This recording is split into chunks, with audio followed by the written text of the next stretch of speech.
So, dear colleagues, since we are running late, already about 15-20 minutes, let's immediately continue. Distinguished colleagues, ladies and gentlemen, this session now aims at exchanging on the situation in the Middle East in relation to the European CFSP CSDP. If you wish to take the floor, you now should be familiar with the system, and if not, remember an instruction sheet on your table explains you how to register your request. So please feel free to already indicate whether you would like to take the floor. Colleagues, we don't have speakers for this urgent debate, which is traditionally decided at very short notice. It does not come as a surprise to anyone that we have chosen to discuss the situation in the Middle East. It is a highly important topic, but also a very sensitive one. I invite all of you to keep exactly this in mind. Before giving the floor to colleagues wishing to speak, let me say a few words by way of introduction on the worrying and very volatile situation in the entire region. In the morning of the 7th of October last year, we were all shocked by the despicable terrorist attacks committed by the terrorist group Hamas against Israel. In mid-December, I visited a kibbutz myself and was deeply moved. It was horrendous. Following the attack, Israel exercised its right to self-defense as enshrined and constrained by international law. This set in motion the Israel-Hamas war that all of us, I am sure, want to see coming to an end. Let me express my deepest sorrow for the innocent victims on both sides and wish that all parties must distinguish between combatants and civilians at all times. We will probably agree there is an urgency of breaking the cycle of violence, avoiding regional escalation and relaunching the peace process. The position of the European Union is clear. The position of the European Union remains one of unwavering support for a negotiated two-state solution on the basis of the 1967 lines, with two sovereign democratic states living side by side in peace and guaranteed security, and with Jerusalem as the capital of both states, and of course in full respect of international law. I believe there is no alternative to this, and I hope we can get the peace process back on track as soon as possible. One of the concrete ways in which we can help is an increased role for the two EU civilian Common Security and Defence Policy missions, the EU Coordinating Office for Palestinian Police Support and the European Union Border Assistance Mission for the Rafah crossing point. Both have the potential to do more in facilitating the delivery of humanitarian assistance to the Gaza Strip and in improving the efficiency of the Palestinian Authority in the West Bank. That's all from my side. I now open the panel to hear your views on this matter. The rules are similar than the one for former panel debates. You will each be allowed to speak for about 90 seconds so that many participants, the best would be everyone who wishes, can actually take the floor. That's all from my side, and now we kick off. Who's the first speaker? Mr. Cesar Sanchez from España.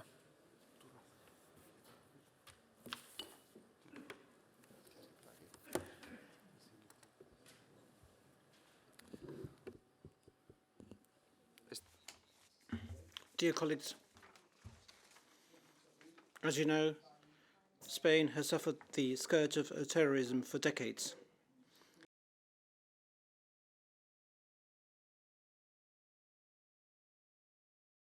The speaker, we can hear him now. So we deplore all forms of terrorism. Also, the international community has called for the release of hostages. Israel, as a democratic country, must uphold democracy and human rights. What has happened must help us reflect, because our freedoms and our rights are never forever guaranteed, and we have to fight for them every day.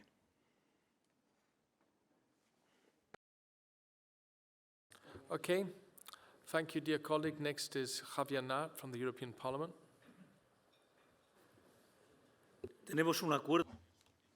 We have an association agreement with Israel, And that is what we call soft power. But if we do nothing with that soft power, it means no power at all. What's happening in Gaza is not just about human rights. We're in the face of a true massacre. I'm not talking about the 110 Palestine people that were killed by the Israeli army, but also because of the famine, and also because of people that have been disappeared under the rubble, and that nobody lifts out of the rubble because Israel doesn't allow any kind of a system equipment to come in. The association agreement says that Israel must act according to democratic principles, and it doesn't do so. And we keep this association agreement calling on these two states to exist, which is impossible, because if we have a look at West Jordan, well, the first thing that we see is that land connections are impossible. Palestinian territory is being split apart. And we still say that it is a democratic state, even though it has a genocidal attitude towards everybody who is not a Jew. It's really outrageous. If we want our soft power to work, we have to suspend the agreement. We shouldn't just do wishful thinking. Thank you. Thank you, Javier. Next is Markus Faber from the German Bundestag. Thank you, Mr. McAllister. I think as the European Union, our message should be clear. We're standing on the side of Israel, the only democracy in the region. This is also true for Germany, obviously, especially for Germany. I think what we have seen during the last months is that the Hamas has not just taken the the people of Israel as a hostage, but also the Palestinians as a hostage. So there should be a clear message from here for the Hamas to surrender, to capitulate, and to release also the Israeli citizens as hostages, but also the Palestinian people that they have taken hostage by now. This should be one message. And the second message should be for the Arab nations to step up and take responsibility for the Palestinian people, because I think they have the only legitimacy to rule in the Gaza Strip and to get rid of the urgent troubles we have there. Thank you. Thank you, colleague Faber. Next is Charlie Flanagan from Ireland. At the outset, let me congratulate the organising committee for scheduling this urgent debate, and thank you, David, for your contribution.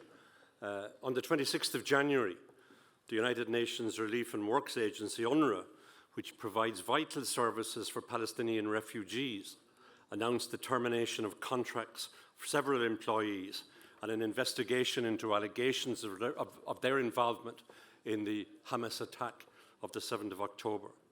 The allegations concern 12 people, while UNRWA has approximately 13,000 employees in Gaza. The Secretary General of the United Nations has established an independent review group led by former French Foreign Minister Catherine Colonna. I think that should be supported by everybody here. In the days following these allegations, a number of states, again represented in this room, announced that they were suspending further funding to the agency. This is a retrograde step. UNRWA supports a huge amount of vital aid. I'm a strong supporter of UNRWA, and I believe it's important that it must be able to continue the life-saving work in Gaza. I call on partners here who have suspended funding to reinstate it. I recently met the Director General Lazzarini.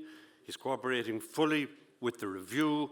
I believe there is a real crisis there, and we should ensure that we can support it in any way we can. We must help. Thank you. Next is Mr. Bagnasco from Italy. Thank you, Chairman. We should condemn quite unequivocally the Hamas massacre. It's something quite unprecedented even in recent times.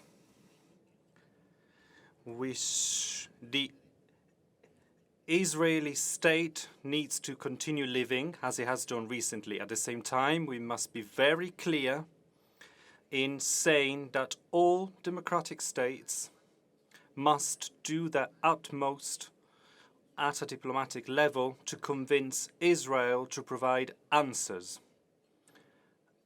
And these answers should be clear. This is a moral obligation that the European Union, as a guardian of all of its values, cannot withdraw from. This is the clear message that I have derived from this meeting. We should condemn Hamas across the spectrum, but we also should put an end to these massacre of civilians. These are not to be tolerated anymore.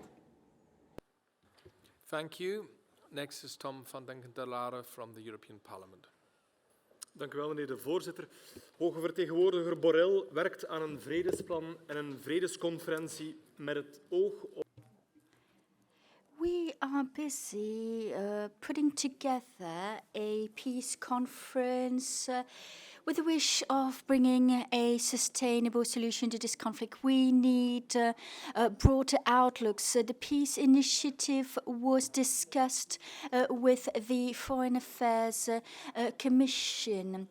We said that we really want to work on this solution and convince the Palestinians to take it over the whole. It all boils down to the participation of the US. Is it the right approach? Such a solution, such a settlement can only be successful with the support of the international community. The conflicting parties ought to abide by this agreement. The international community have an important part to play, but we cannot act in lieu of the stakeholders. We need to help kickstart the negotiation. It's better to start doing something than remaining aloof. But can the European Union have the support of the USA? We've just heard that the part to be played by the EU is important indeed. It's an important responsibility entrusted to our High Representative. Thank you, Tom. Next speaker is André Flau from Belgium. Merci. Yeah. Thank you, Chair. First and foremost, I'd like to thank you, thank the organising for adding this emergency debate at the very end of our agenda. We could have added another session dedicated to Africa, for instance. Of course, we were dumbfounded by the attacks by Hamas. We condemned them, but we are also gutted, deeply gutted, when we see that on a daily basis, men, women and children are dying in the Gaza Strip, are starving. We were very severe, quite right, condemning Russia when this country invaded Ukraine. But we're less prompt to condemn the right-wing government in Israel when it comes to condemning their actions that leads to the Palestinian people being kept prisoners in broad daylight, and all the presidents, De Croo and Michel, from the very start said that they were willing to take part in finding solution. Criticizing the policy of the Israeli government is not being an anti-Semite oneself. It's only criticizing a government that is flouting the international rules. There cannot be two standards or a double standard. We cannot remain silent in the face of what's happening in Eastern Congo when we're not very prompt to denounce Rwanda. Even the Commission has just signed up a convention with Rwanda aiming at helping the exploitation of minerals. You know that the mines are located on the Congo territory and not on Rwandan territory. Should we ask ourselves why some people or community no longer believe in Europe, where you have the demonstration of why they don't anymore? Thank you. Next is colleague Mindruta from Romania. Yes, thank you very much. It's clear that the situation the complex situation in the Middle East is concerning for all of us. It's clear that we need international coordinated effort that could lead to advancing durable peace in the Middle East when the conditions will allow it. The recurrent spiral of violence is constantly proving that a lasting peace needs a sustainable solution, and the only one viable remains the two-state solution, which is the only one that can meet the legitimate aspirations of the Israeli and Palestinian people and bring about a just and lasting peace. The post-conflict Gaza scenario that will be implemented should lead to the creation of a viable political horizon for the Palestinian people. We consider that both Gaza and West Bank, including East Jerusalem, should be governed by legitimate and representative Palestinian government. Thank you very much. Mulțumesc, thank you. Next is Natalia Pusitreff from France. Merci. Thank you. I'll be speaking in French. The French position has always been to endorse the two-state solution and to support it. Yet, I would like to speak with my heart on a personal note. The horror, the despair that inspire me, the attacks on women, the sexual abuse, the mutilations of women. I call for the EU to report those crimes as crimes against humanity committed by Hamas. And my prayers and thoughts go out to the hostages still kept by Hamas, and hopefully everything can be made for those hostages to be released. Thank you. Merci, Madame. Next speaker Thank you, ma'am. is Gorgiadis from Greece. No, from Cyprus, sorry. Cyprus, indeed. Chair, the first point is that Europe needs to become even more engaged in the Middle East. It is a region full of failed states, generating risks for our own security, for our own stability, from illegal migration, terrorism, even the disruption of maritime routes as we are seeing today. So we need the EU, through a much more efficient foreign and security policy, to remain engaged. A second point, calls on Israel for an immediate ceasefire should be matched by calls on Hamas to be disarmed, for Hezbollah to stop its own attacks, and for all hostages to be released. And thirdly, a two-state solution is indeed the only solution, but no such solution can be achieved if Hamas, Hezbollah, and other forces of fanatic Islamism continue to call the shots in this region, to the jeopardy primarily of the Palestinian people and the entire region. Thank you. Thank you, colleague. Next is Ivana Posavec-Krivec. Molim. Zahvaljujem. Kolegice I kolege, stanje na Bliskom istoku. Thank you, dear colleagues. The situation in the Middle East is worrying. Croatia's stance is aligned with the stance of the European Union. And I want to say that we condemn the terrorist attack by Hamas and reiterated Israel's right to security and self-defense, but also to their obligation to observe humanitarian norms and international law. Taking hostages and deliberate attacks on civilians are serious violations of international law.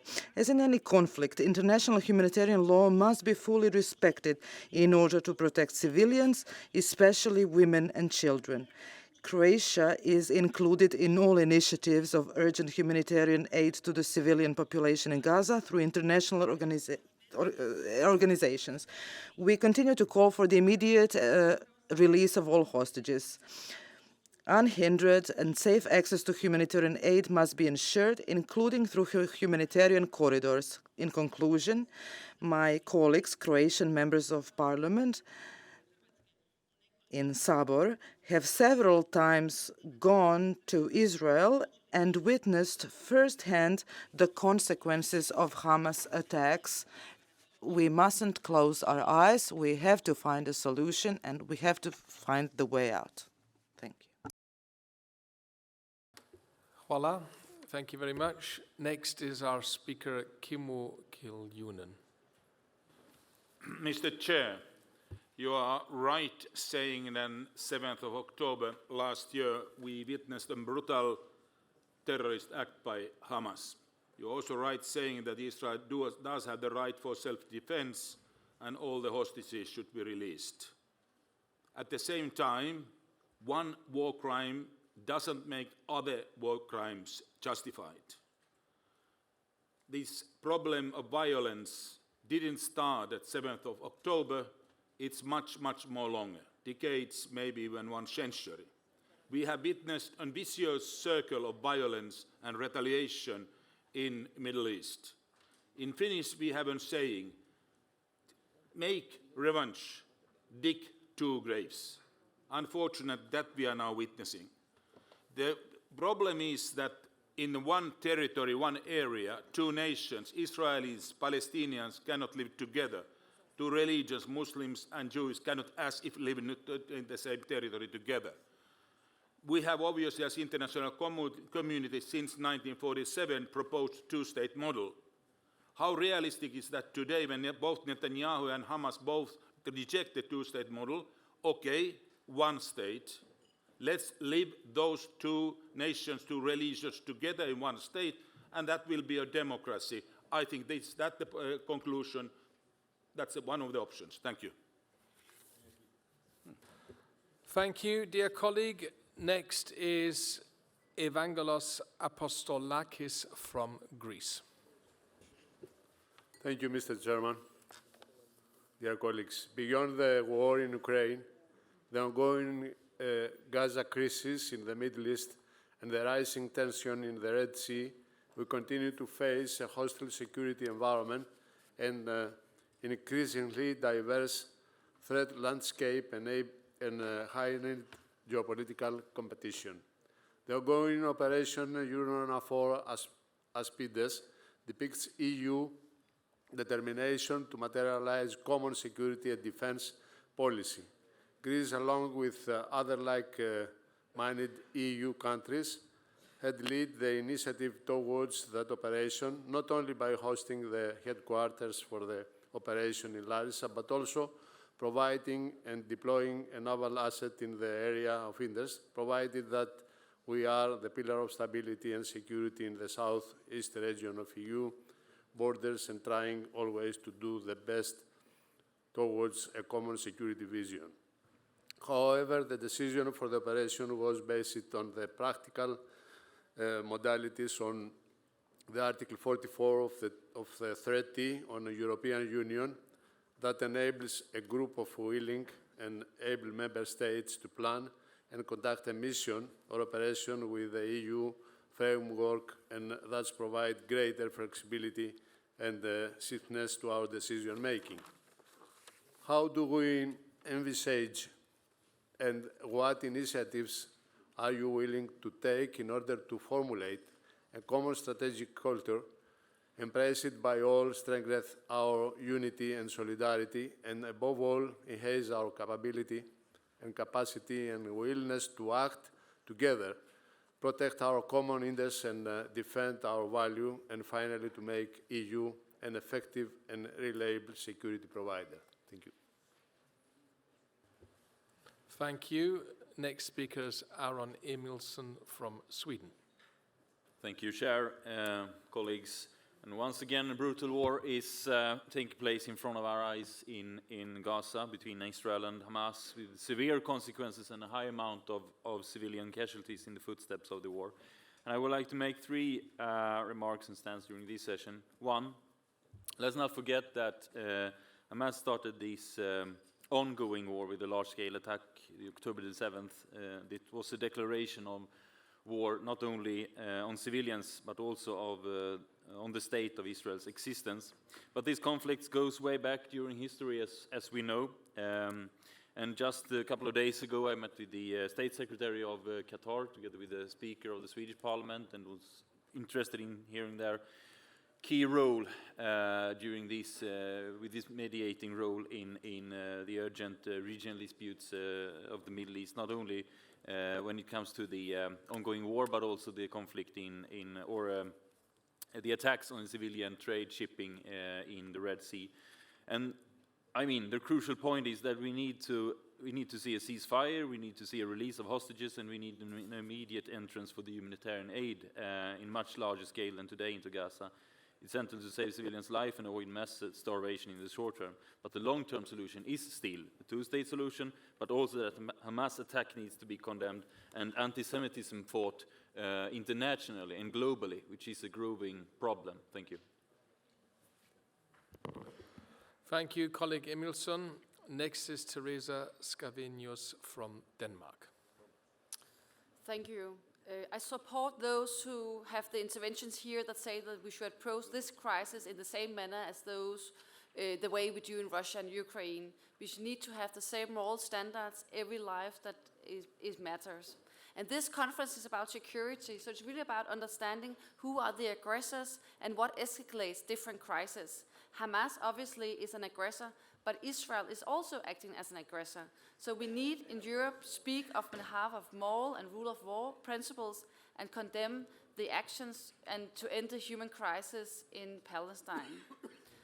Moreover, we should think about the way we tolerate the operations in Palestine today. It may also escalate the conflicts in the region. So it's really important that Europe is standing firm on the principles of international law in order to de-escalate the whole region and also global politics. Thank you. Next speaker is Seda Güren Boluk from Turkey. Merci, Monsieur le Président. Thank you, Chair. Dear colleagues, the world is split. There are those who want to support humanitarian rights and those who oppose humanitarian rights. Each international conference that takes place that has been taking place since the 7th of October, the massacre of innocent civilians is carried on, flouting the resolution adopted by the General Assembly of the United Nations. Not only bombs and attacks threaten the livelihood of the Gaza population, but the population in Gaza is starving. Humanitarian aid has been left at the Rafah checkpoint and could not be distributed to the Gazawi population. Hospitals are deprived of equipment. Hospitals are being bombarded. To the best of our knowledge, 7 children have starved in 1 week only. One of them is a 34-day infant named Mohammed. I'm naming him because just as all other civilians who have been slaughtered, this victim had a name and a first name. We know that the first decision of the International Court of Justice is positive. It has not been fully published yet, and yet those measures are of capital importance. In April 2023, during the sacred month of Ramadan, Israeli forces attacked Muslims in the Al-Aqsa Mosque and have arrested civilians. They denied access to Sharif. In 1 week time, Ramadan time of 2024 will be started. This is a sacred month for all Muslim believers. Respecting each and everyone's religion and religious practices is a humanitarian right as well. This ought to be respected. Enrico Borghi from Italy. Grazie. Thank you, Mr. Chairman. What's at stake is fairly dramatic. We should be speaking the truth. If we want to speak the truth, therefore, we need to talk about something that worries us. Europe needs to become irrelevant in the Middle East. As we speak, they are Egypt, Qatar, and the United States have gathered to try and find a solution. Europe is not at that negotiation table. We haven't reformed the treaties. We are not able to take a leading role. We still don't have a European army. So we can continue talking about freeing hostages, imposing sanctions on Hamas, kickstarting the peace process. At the same time, however, we should avoid not to repeat what happened in my country in 200 before Christ. As Titus Livius used to say, he said that whilst in Rome we were discussing, Sagunto was burning. If we do not learn from history and reform our treaties, we risk to be talking while Gaza is burning. Thank you. Thank you. Hulusi Akar is next speaker. Thank you, Mr. Chair. The massacre perpetrated Israeli forces continues, and the death toll has reached over 30,000 people. Especially, we are deeply worried about the children killed in Ukraine and in Gaza. The number of the children in Gaza reached to the 13,000. And we must work together for an immediate and permanent ceasefire and ensure unimpeded humanitarian assistance to the people under Israel's total blockade. Lasting peace and stability in the region will be possible with the establishment of an independent, sovereign, and geographically contiguous state of Palestine based on the 1967 borders with East Jerusalem as its capital. The growing threat of expansion of the conflict is frightening. We are also extremely concerned about the Israeli forces' attacks on Rafah and the expulsion of the people from their own land. Any plan to forcibly transfer the Palestinian people is unacceptable.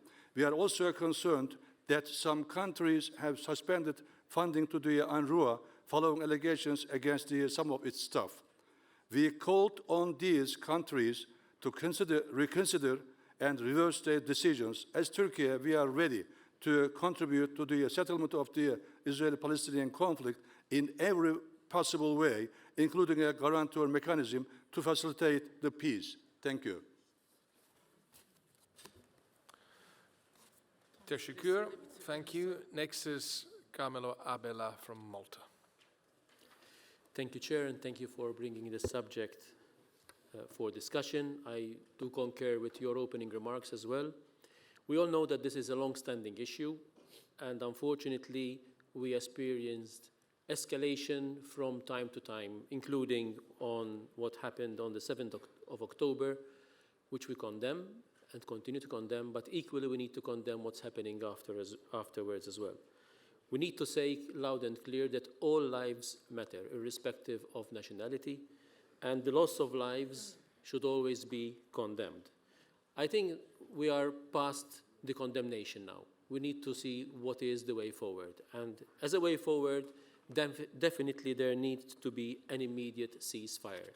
My country, Malta, as a non-permanent member of the Security Council, led a resolution, 2712, for a lasting truce in line with the provisions of that resolution. I think the humanitarian assistance and aid should prevail now, but also, and I conclude, what about the way forward? I do concur with colleagues that already mentioned that the European Union needs to have a leading and relevant role in what is happening in the Middle East. We know what is the solution. You mentioned it in your opening remarks, dear David. And I think that we should push as Europeans towards the achievement of a two-state solution based on the pre-1967 borders. Thank you. Thank you, Carmelo. Next is our colleague, Mr. Calovini from Italy. Grazie. Thank you, Mr. Chairman. In a few seconds, we have to talk about a hotly debated topic, such as what's happening in the Middle East. As was said, and quite rightly so, by someone before, was not something that started on 7th of October, but started a few decades ago. However, what we need to face now is misinformation too.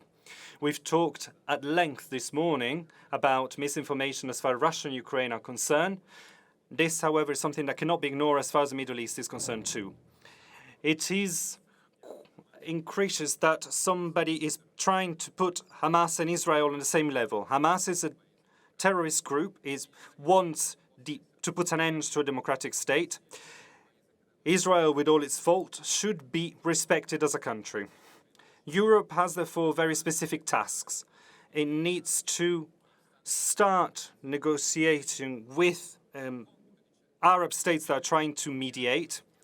It also needs to make sure that the Abraham agreements are respected. It also must underline how the only way out is the two-state solution. Europe dealt with crisis well. It dealt with the Ukrainian crisis well. It needs to be as much with the situation in the Middle East. Thank you. Grazie. Last speaker is Mr. Corlațian from Romania. Thank you so much, Chairman. Many have been said on this extremely complex, complicated, and dramatic situation in the Middle East. At my turn, I would like to just underline 2 or 3 issues very briefly. First, terrorism is terrorism. And what happened on October 7, when the Hamas terrorists killed, executed, raped, kidnapped people, innocent people, civilian people, and also because they were Jews, this is more than terrorist. This reminds us of the Nazi regime, and this should be firmly condemned. Secondly, the retaliation military operation from Israel that started based on the right of legitimate defense as consecrated by the UN Charter raised during the weeks important, serious issues of international humanitarian law. Some of them, they can be, there are some explanations when we are thinking, for instance, to the fact that Hamas is using the innocent, even Palestinian people as a human shield. Hamas used, for instance, the Palestinian, the Romanian mixed families in Gaza in the first weeks as human shields, and we have direct reports. So very difficult for us to extract our mixed families from that region. But still, problems that have been said remain. But in the end, the solution is the two-state solution. And I will finish, Mr. Chairman, saying that the process of normalization of the relations that have been stopped on October 7th between Israel and Saudi Arabia and some other Arab states should be relaunched at the appropriate moment to give real chances for the peace process and for the two-state solution. Thank you. Thank you, dear colleague. Thanks for all your contributions. I will not dare to summarize the debate. The idea of this open panel debate to an urgent topic is to get a feeling for the different opinions which are represented through different political parties in the room and also through all the member states and others. So I would just like to say in the end that I would like to thank all national parliamentarian colleagues and my colleagues from the European Parliament for today's contributions. Our session is now coming to an end. Our next and last session will take place tomorrow morning at 10 and will tackle the priorities of the CFSP, CSDP. Before that, at 8:45, there are meetings of the political groups which will be taking place here in this building on the 3rd floor. Thanks to our wonderful and very kind Belgian hosts, tonight we are all invited to a casual seated dinner in a historic brewery called De Halve Maan, which means the half moon.